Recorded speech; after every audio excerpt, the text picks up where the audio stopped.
नमस्ते दोस्तों, मैं श्रीवास्तव सर आपके लिए 9 जनवरी 2023 की महत्वपूर्ण करंट अफेयर्स लेकर के आया हूँ। साथ ही साथ इससे संबंधित बहुत सारी लिंक जीके भी आपको दी जाएगी जो आने वाले सभी कॉम्पिटिटिव एग्जाम्स के लिए काफ़ी महत्वपूर्ण है। आइए हम अपना सेशन आज का आरंभ करते हैं। पहला प्रश्न है, निम्नलिखित में से किस दिन प्रवासी भारतीय दिवस मनाया जाता है? तो यह जो है 9 जनवरी को मनाया जाता है। आइए प्रवासी भारतीय दिवस के बारे में जानें। जिस दिन गांधी जी दक्षिण अफ्रीका से भारत लौटे थे, भारत में प्रवासी भारतीय दिवस के रूप में मनाया जाता है। गांधी जी 9 जनवरी 1915 को दक्षिण अफ्रीका से लौटकर भारत आए। पहली बार प्रवासी भारतीय दिवस 2003 में मनाया गया था। 2018 में सिंगापुर के मरीना बे सैंड्स में आयोजित किया गया था। 2019 में उत्तर प्रदेश के वाराणसी में आयोजित किया गया था। 16वें प्रवासी भारतीय दिवस को नई दिल्ली में 9 जनवरी 2021 को आयोजित किया गया था। 2023 में प्रवासी भारतीय दिवस का उद्घाटन प्रधानमंत्री नरेंद्र मोदी द्वारा किया जाएगा। 17वें प्रवासी भारतीय दिवस सम्मेलन मध्य प्रदेश के इंदौर में आयोजित किया जाएगा। प्रवासी भारतीय दिवस 2023 का विषय डायस्पोरा अमृतकाल में भारत की प्रगति के लिए विश्वसनीय भागीदार, यानी reliable partners for India's progress in Amrit Kaal, ये जो है 2023 का विषय है। आते हैं कुछ महत्वपूर्ण दिवस 2000 जनवरी महीना के बारे में हम लोग देख लेते हैं, जो हम लोग 2000 जनवरी में देख सकेंगे। 1 जनवरी वैश्विक परिवार दिवस, विश्व शांति दिवस। 4 जनवरी विश्व ब्रेल दिवस। 6 जनवरी युद्ध अनाथों के लिए विश्व दिवस। 9 जनवरी प्रवासी भारतीय दिवस, एनआरआई दिवस। 10 जनवरी विश्व हास्य दिवस, विश्व हिंदी दिवस। 11 जनवरी लाल बहादुर शास्त्री की पुण्यतिथि। 12 जनवरी राष्ट्रीय युवा दिवस, स्वामी विवेकानंद की जन्म दिवस। 15 जनवरी सेना दिवस। 25 जनवरी अंतर्राष्ट्रीय सीमा शुल्क दिवस, भारत पर्यटन दिवस, राष्ट्रीय मतदाता दिवस। 26 जनवरी गणतंत्र दिवस। 27 जनवरी अंतर्राष्ट्रीय प्रलय दिवस, अंतर्राष्ट्रीय स्मरणोत्सव दिवस। 28 जनवरी लाला लाजपत राय की जयंती। 29 जनवरी महात्मा गांधी की शहादत दिवस, शहीद दिवस जिसको कहा जाता है। विश्व कुष्ठ उन्मूलन दिवस। तो ये सारी जो दिवस हैं जनवरी महीना से संबंधित है, इसे आप अवश्य याद कर लीजिएगा। आते हैं दोस्तों अगले प्रश्न में। विश्व की प्रथम महिला क्रिकेटर खिलाड़ी जिनकी कांस्य प्रतिमा का सिडनी में अनावरण किया गया, वो थी बेलिंडा क्लार्क। इनके बारे में देख लेते हैं। इसके बारे में थोड़ा सा मैं बता दूं, एक छोटी सी जानकारी कि सिडनी क्रिकेट ग्राउंड के परिसर में ऑस्ट्रेलिया की पूर्व महिला कप्तान और दिग्गज बल्लेबाज बेलिंडा क्लार्क ने अपनी मूर्ति का अनावरण किया। स्टेडियम के वॉक ऑफ ऑनर में उनकी एक कांस्य की प्रतिमा का जो है अनावरण किया गया। आते हैं आईसीसी के बारे में, अबाउट इंटरनेशनल क्रिकेट काउंसिल के बारे में। इसकी स्थापना 15 जून 1909 में हुई। इसकी हेडक्वार्टर जो है दुबई यूएई में है। Chairman Greg Barclay New Zealand, deputy chairman Imran Khawaja Singapore, CEO Geoff Allardice Australia, general manager Wasim Khan. Membership total 108 members हैं। आते हैं अगले प्रश्न पर। किसे चीफ मिनिस्टर्स डायरी नंबर 1 पुस्तक का विमोचन किया? तो इस पुस्तक का विमोचन जो है रंजन गोगोई जी ने किया।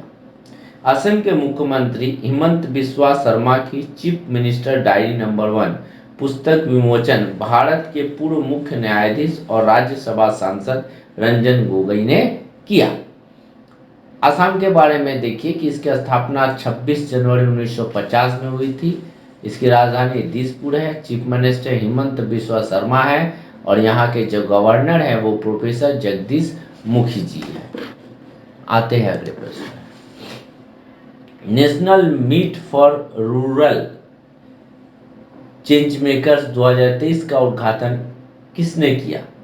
तो सुजाता चतुर्वेदी जी ने किया। विश्व का पहला ताड़ के पत्ते का पांडुलिपि संग्रहालय शुरू किस राज्य में शुरू किया गया? यह जो है केरल राज्य में शुरू किया गया। केरल की राजधानी तिरुवनंतपुरम में हाल ही में दुनिया का ताड़ के पत्तों का पहला पांडुलिपि संग्रहालय खोला गया, जिससे राज्य सांस्कृतिक और शैक्षणिक रूप से और अधिक समृद्ध हुआ है।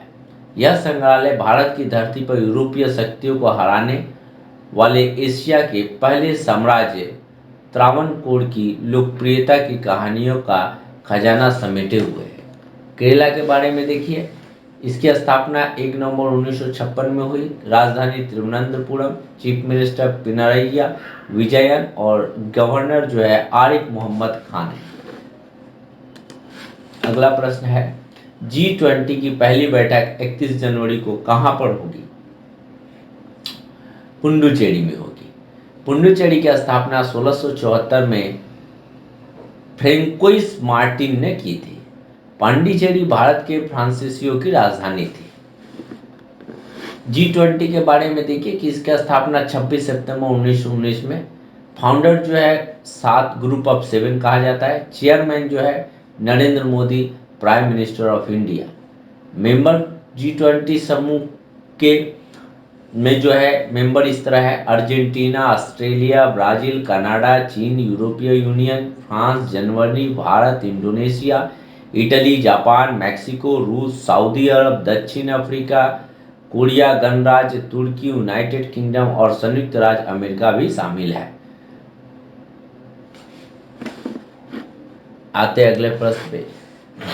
किस देश ने एशियाई डाक संघ का नेतृत्व संभाला है? भारत ने।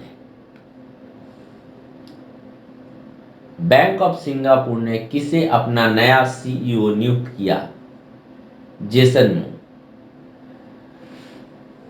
बैंक ऑफ सिंगापुर ने जेसन मू को अपना नया सीईओ नियुक्त करने की घोषणा की है। वह 6 मार्च से आधिकारिक रूप से बहरीन सारी की जगह ले लेंगे।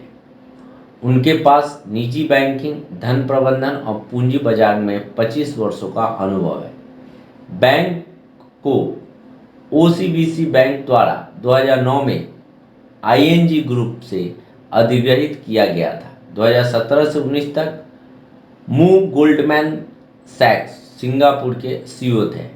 बैंक ऑफ सिंगापुर की स्थापना 2010 में हुई थी। अब आते हैं कुछ रिसेंट अपॉइंटमेंट, कहां पर किसकी अपॉइंटमेंट की गई। तेल और प्राकृतिक गैस निगम ओएनजीसी के अध्यक्ष अरुण कुमार सिंह को नियुक्त किया गया। सीनियर महिला क्रिकेटर टीम के बैडमिंटन कोच ऋषिकेश कानिटकर को नियुक्त किया गया। जम्मू कश्मीर की एचसी के कार्यवाहक मुख्य न्यायाधीश न्यायमूर्ति तासीर रवस्तान को नियुक्त किया गया। भारतीय नाभिकीय विद्युत निगम लिमिटेड भाविनी के अध्यक्ष और प्रबंधन निदेशक केवी सुरेश कुमार को नियुक्त किया गया। राष्ट्रीय सांख्यिकी आयोग के अध्यक्ष राजीव लक्ष्मण करंदीकर को नियुक्त किया गया। राष्ट्रीय पिछड़ा वर्ग आयोग के अध्यक्ष हंसराज गंगाराम को नियुक्त किया गया। दोस्तों देखिए, मैं अधिक से अधिक लिंक जीके भी दे देना चाह रहा हूं ताकि आपको कोई कठिनाई न हो करंट अफेयर में, अर्थात आप अवश्य पढ़िए। दिल्ली में राष्ट्रीय कौशल विकास मिशन के संचालन समिति की तीसरी बैठक की अध्यक्षता किसने की? तो धर्मेंद्र प्रधान ने। देखिए, एक जानकारी बता देता हूं, हो सके तो नोट कीजिएगा कि ये जो शिक्षा और कौशल विकास एवं उद्योग मंत्री धर्मेंद्र प्रधान ने 4 जनवरी 2023 को दिल्ली में राष्ट्रीय कौशल विकास मिशन की संचालन समिति की तीसरी बैठक की अध्यक्षता की। इसे कौशल गतिविधियों के कार्यान्वयन के लिए केंद्र और सभी राज्यों में एक मजबूत संस्थागत ढांचा प्रदान करने के लिए शुरू किया गया है। कौशल विकास मिशन का जो शुरुआत जो है 2015 में हुई थी और इसे जो नाम दिया गया राष्ट्रीय कौशल विकास मिशन। आते हैं अगले प्रश्न पे। भारत और किस देश ने नई दिल्ली में 36वीं सामरिक वार्ता आयोजित की है? तो फ्रांस ने। आते हैं कुछ महत्वपूर्ण जानकारियों को लेकर के।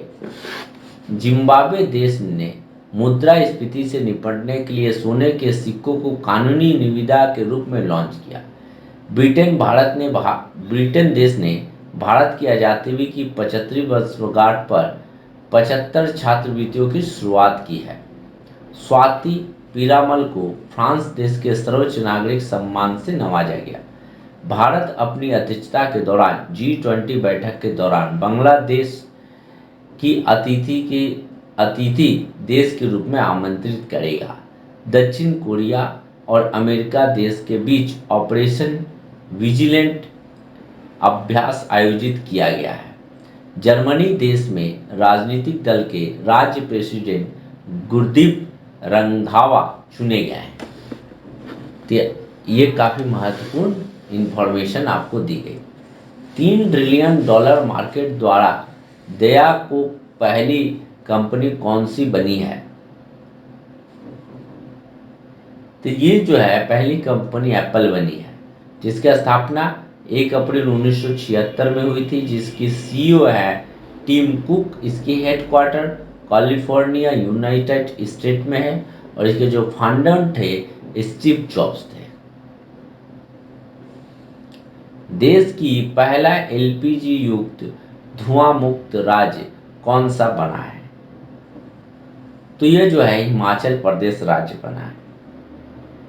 आपको जान के खुशी होगी, केंद्र सरकार की उज्ज्वला और हिमाचल प्रदेश सरकार की गृहिणी सुविधा योजना की बदौलत हिमाचल प्रदेश देश का पहला एलपीजी युक्त और धुआं मुक्त राज्य बन गया है। हिमाचल प्रदेश की स्थापना 25 जनवरी 1971 में हुई।